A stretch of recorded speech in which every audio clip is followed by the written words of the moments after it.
Hi, I'm Rob, and in this Gems of War video, I'm going to be taking a look in the Soulforge and telling you what I think are the best weapons and indeed the best troops to craft from there.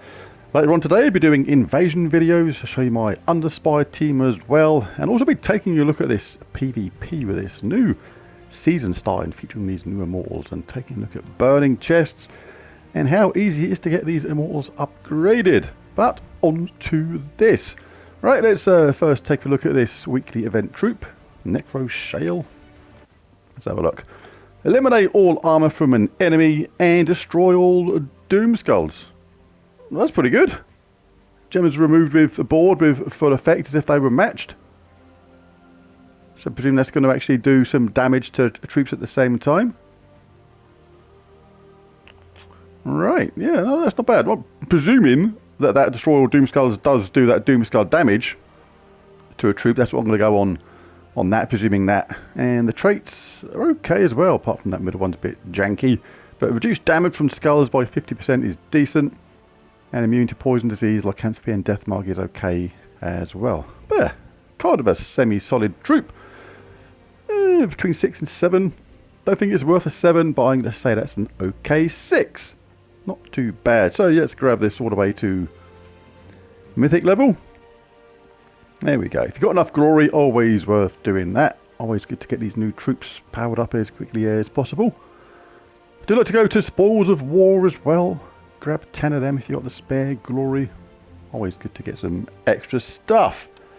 Anyway, I'm semi-retired now, so I don't really have a proper job or anything like that. I'm done with all that malarkey. Sort of just swan around, doing what I want every day. It's quite a nice little life. But when I did work, I had a boss once, and they once said to me, dress for the job you want, not for the job you have. So the next day, I went in as Batman. Oh yes. Right, let's jump into that Soulforge then, see what we got going on. Right, look at the weapons first, as ever. All the ones that are here all the time, like Eye of Zathanos, Shattered Blade, Broken Guard, etc. are in my Soulforge extra video. And I'll put a link to that in the description below. Alright, first things first, don't buy Bone Hammer from here. Get it from the Invasion shop. It's the same weapon that is in there. So, certainly worth saving your diamonds and buying that using gems. Because you pick up the tiers and the other stuff at the same time. Almost effectively making it free, which is nice. But it does magic plus 3 damage to the first 2 enemies boosted by monster allies. There. Okie dokie. War and Peace. Does damage to all enemies on a 1-to-1 ratio with your mana, with your magic rather, and give 2 attack to all allies. It's alright. I mean, it's got Peaceful as one of the upgrades, which is nice, which silences the first enemy when you cast it. But yeah, it's just better weapons that give better boost attacks to your attack than that now. But it does do damage to all, so it's alright. It's got its place in certain situations. Stone Aegis. All allies gain magic plus 2 armor. Also, all allies gain 8 attack and 2 mana for every enemy barrier. So, if the enemy's barriered, you get more attack and mana. So, timing of that would be critical. That's quite an interesting one, that last one. Anyway, this one, Grudge Keeper, deals damage to an enemy boosted by Carsiel allies, then creates a mix of 6 red and brown gems for each Carsiel ally.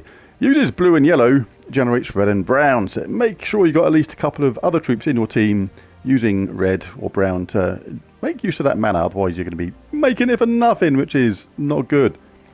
Doomed Sledge.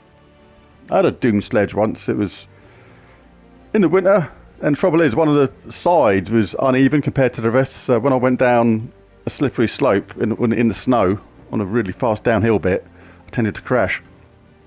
But anyway, this is a different kind of Doom Sledge. This one deals heavy splash damage to an enemy with a plus 4 per tempering level boost. So on a plus 10 like this, it's going to give 40 extra, which is decent. That gives it a nice amount of damage. Stun all brown enemies and cleanse all brown allies. Explode 4 gems. If the enemy has a Doom, explode 3 more. So quite a bit has to be going on there to make sure you get the most out of that. You have to have all brown allies to make the most of that cleanse, of course, and all brown enemies to make the most of the stun. And the enemy has to have a Doom to make the most of the explosions. But it's still decent for the damage and the cleanse and the stun and things like that. So yeah, quite situational though. Hammer of Karziel. Remove all the brown gems with no effect. So it's kind of the anti-Karziel weapon in a way, because brown gems is the colour that Karziel troops tend to like the most. Then deal magic-based damage to an enemy, boosted by gems removed. If the enemy is from Karziel, or if the battle is in Karziel, deal double damage. So again, situational, but good in the right situations. Wonder Stars is here all the time, but it's not in my Soulforge extra video, because Wonder Stars came out after I made that video, but an absolutely essential weapon. If you can craft it, absolutely do so. Create 6 elemental stars and bless all allies, or create 7 umbral stars and curse all enemies. So that option of creating so much mana with both them options, with the option of bless or the other one as well, the curse at the same time, really, really good. Absolutely fantastic stuff. Can backfire sometimes, but most of the time it does work in your favour if you go with the odds of what's going to work mathematically more often. Right, these are here all the time. Is that it? Oh no, Council of Dragons. Funny one this. Create 2 blue, green, red and brown dragon gems and gain an extra turn. So you won't often make an automatic alignment with that, because, you know, 2 of them isn't actually that much, but the extra turn gives you a chance to actually make a match and get some mana from it. But yeah, not particularly a fan of it. More collectible for me than anything, that one. Right, let us now jump into the troops. If you're a newer player or you're missing any troops, definitely take a look at these summoning stones first. Easy way of potentially picking up some troops that you are missing. Have a look through, see if there's anybody that's particularly good. Always have a quick gander through. Moonsinger, anybody that's empowered, always worth trying to pick them up. Really good. Converting purple to green and Hunter's Mark the first enemy. Thrall and Pixie. Elf Eater. Yeah, have a look through though. Make sure you're not missing anybody and make sure you can pick them up maybe if they're particularly good. Right, let's start at the bottom and work our way up and look at the mythics first. See, now these immortal troops have come out and I've seen they're not using Dragonite and things like that to get crafted. I may actually pick up my second Stellaric soon. Now I can afford to. Without wasting any Dragonite, which may have needed for something else. But at the same time, I'm not sure it's actually needed. We'll see. I'll think on that and see if it's worth it or not. Anyway, let's look at the mythics. Who's first up? Umenath. Kind of like a mini Zul Goth in a way. This does damage to an enemy boosted by all their skills. And if the enemy dies, gain 10 attack and create 12 skulls. And of course, Zul does actually just kill someone outright before creating those 12 skulls. But this one actually, you have to make sure you kill them first. But if you soften them up first, and you do a little bit of calculations, or you've worked it out and you can kill them by casting this next, then yeah, can actually be pretty decent. Just got to be careful with that creating of 12 skulls. Same as Zul. It's a lot of skulls, but if there's not many skulls there in the first place, it can actually set the enemy up for some retaliation skull hits, which is not nice. But plays Hunter's Mark on enemies when doing skull damage is pretty decent. Going to get extra damage from skulls when you do that, which is good because it works well with the spell. And 20% chance to dodge skull damage is okie dokie. So yeah, Umenath, not too bad. But not as good as the Mighty Grey King. Wow, what a troop this is. This is up there with Elementalist class and Megavore. When I very first saw what it done, it's like, what? Destroy all gems of a chosen colour with full effect. All enemies of that colour take a decent amount of true damage. That's good on its own. But they are mana drained, silenced and frozen at the same time. So if you do this on his own colours, it's got itself a chance to get a bunch of mana back. And because you're destroying those gems of a chosen colour, you can often take away a gem that was in between other ones, which will make a match when the one you've chosen is destroyed and get even more mana, as well as doing that damage and mana draining, silencing and freezing people. Really good. Grey King, one of the best mythics in the game for me. Absolutely without a doubt. Obsidius does heavy splash damage to an enemy, destroy a 5x5 block, and there's a 50% chance to deal magic-based light splash damage to a random enemy. Not overly keen on the spell. It's just an okay amount of damage. Not keen on these 50-50 chances to do something else. And you can pick up some mana at the same time. But the traits are pretty decent. Summon a dust storm when an enemy dies is brown, which helps Obsidius because it's one of the colours it uses. Reduce damage from skulls by 50% is pretty good. Excuse my throat.